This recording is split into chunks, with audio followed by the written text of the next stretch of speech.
আসসালামু আলাইকুম এভরিওয়ান, কেমন আছেন সবাই? আশা করি অনেক অনেক ভালো আছেন, সাথে আমি অনেক ভালো আছি। আজকে রাতের রান্নার আয়োজন নিয়ে উপস্থিত হয়ে গেছি। দেখুন, আমি কিন্তু রান্না চাপিয়ে দিয়েছি আর এদিকে আমি আলু রান্না করছি। এটা হচ্ছে মাটির নিচে যেটা আলু হয়, সেটা আলু আমি পটল দিয়ে রান্না করে নিচ্ছি। ভালোভাবে কষিয়ে নিয়েছি এবং আমি পানি দিয়ে দিয়েছি। এখন পানিটা ফুটে গেছে, আস্তে আস্তে জাল দিয়ে নিচ্ছি। আর ওই পাশে আমি দিয়ে দিব শাক।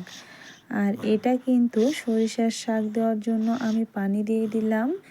এগুলো আমি এখন পানি ফুটে গেছে, শাকটা বসিয়ে দিব চুলোয়। আর আমি আজকে কিভাবে রান্না করছি অবশ্যই দেখবেন। আর আমার রান্নাটা কেমন হয়েছে অবশ্যই জানাবেন বন্ধুরা। তো চলুন আমরা এখন রান্না করি। দেখুন, দেখতে দেখতে কিন্তু আমার পানিটা সুন্দর মতো ফুটে গেছে আর সিদ্ধ হচ্ছে। এখন আর একটু পানি কমে যাবে আর সে পর্যন্ত আমি অপেক্ষা করব। এখনও কিন্তু আমার রান্নাটা কমপ্লিট হয়নি আর আমি খেয়ে দেখেছি একটু লবণ কম, তাই আমি লবণটা দিয়ে দিলাম। আর সব শেষে আমি দিয়ে দিলাম কাঁচামরিচ। কাঁচামরিচের কিন্তু একটা ফ্লেভার আসে আর খেতে কিন্তু ভীষণ ভালো লাগে, অন্যরকম একটা স্বাদ। তাই আমি কাঁচামরিচের তরকারি বরাবরই খাই। আর ওইদিকে আমার শাকটা ফুটে গেছে, তাই আমি এখন ভালোভাবে নেড়েচেড়ে নিচ্ছি। আমি বারে বারে ঢাকনা দিয়ে নেড়েচেড়ে নেব, আবার ঢেকে দেব। এভাবেই কিন্তু আমি শাকটাকে ভালোভাবে সেদ্ধ করে নেব।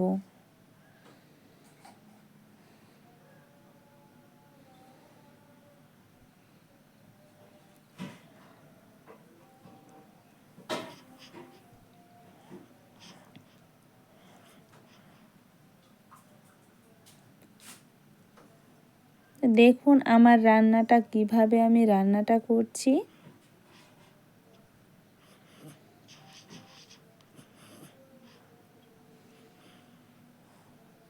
মাশাআল্লাহ, আমার তরকারিটা হয়ে গেছে।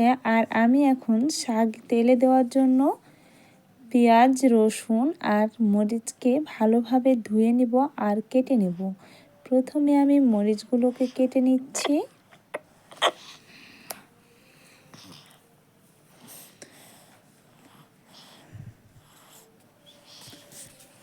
দেখুন বন্ধুরা, আমি কিন্তু এক এক করে সবগুলো মরিচকে কেটে নেব।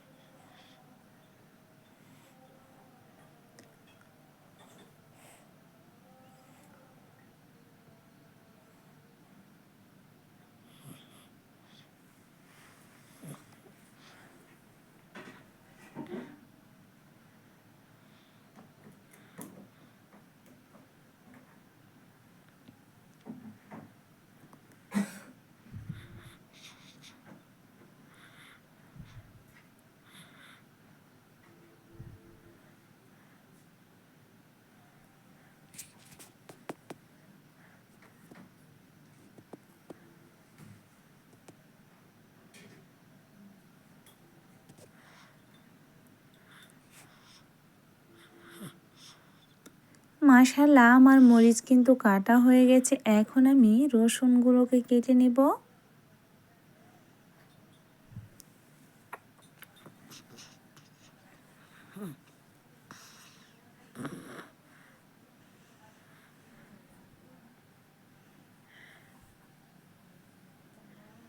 দেখুন বন্ধুরা, আমি কিন্তু রসুনগুলোকে একেবারে ছোট ছোট করে কেটে নিচ্ছি। আর আমি কিন্তু এভাবেই শাক রান্না করি। আর এখন আমার রসুন কিছুটা কাটা হয়ে গেলে পরিমাণ মতো, আমি এখন পেঁয়াজ কেটে নেব। আমি কিন্তু হাতে ব্যথা পেয়ে আছে, সেই জন্য খুব তাড়াতাড়ি কাটতে পারছি না, কারণ আমার হাতের আঙ্গুলটা কেটে গিয়েছিল। যাই হোক, আমি এখন পেঁয়াজ কেটে নিচ্ছি।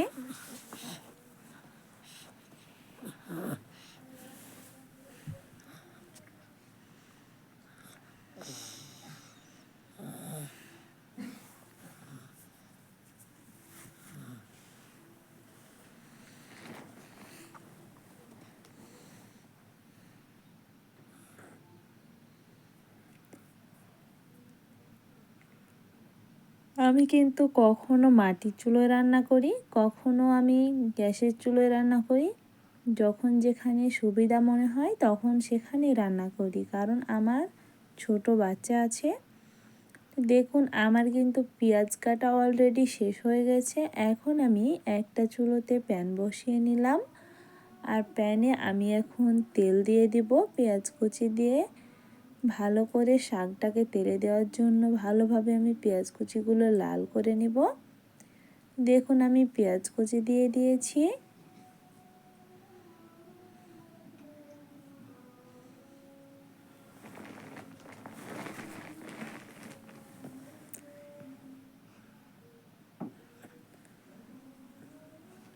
আমি কিন্তু পেঁয়াজ কুচি লাল হয়ে গেলে ওই পাশে আদা রসুন বাটা রেখে দিয়েছিলাম। আর আদা রসুন বাটা দিলে শাকটা কিন্তু ভীষণ ভালো লাগে খেতে। তাই আমি এখন সে আদা রসুন বাটাকেও তেলে দিয়ে নিব। ভীষণ ভালো লাগবে, সেন্ট করবে আর অনেক ভালো লাগে ঘ্রাণটা। দেখুন আমার কিন্তু হয়ে গেছে মশলাটা ভাজানো। মাশাআল্লাহ অনেক সুন্দর ঘ্রাণ বের হচ্ছে। এখন আমি শাকগুলোকে তেলে দিয়ে দিব।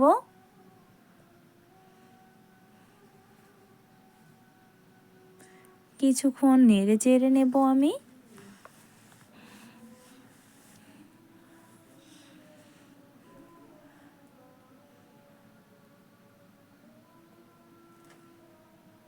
আর এগুলো শাক কিন্তু এখন ঝরঝরে হয়ে আছে। আর আমি কিন্তু এটাকে নরম করার জন্য কিছুটা চালের আটা দিয়ে দিব।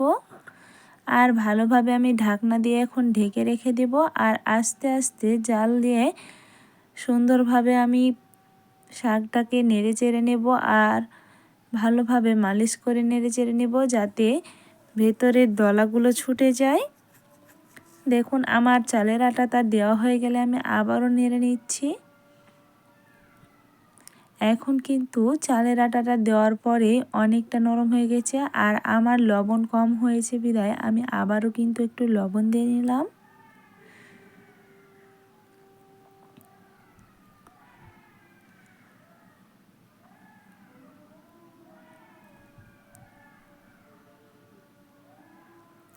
তো বন্ধুরা আমার আজকের রান্নাটা কেমন লাগলো অবশ্যই কমেন্টে জানাবেন। আর আমার চ্যানেলটাকে ভালো লাগলে অবশ্যই সাবস্ক্রাইব করে দিবেন।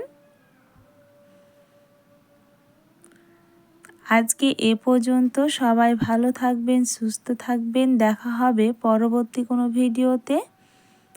আবারও হাজির হয়ে যাব আপনাদের মাঝে রান্নার কোনো ভিডিও নিয়ে।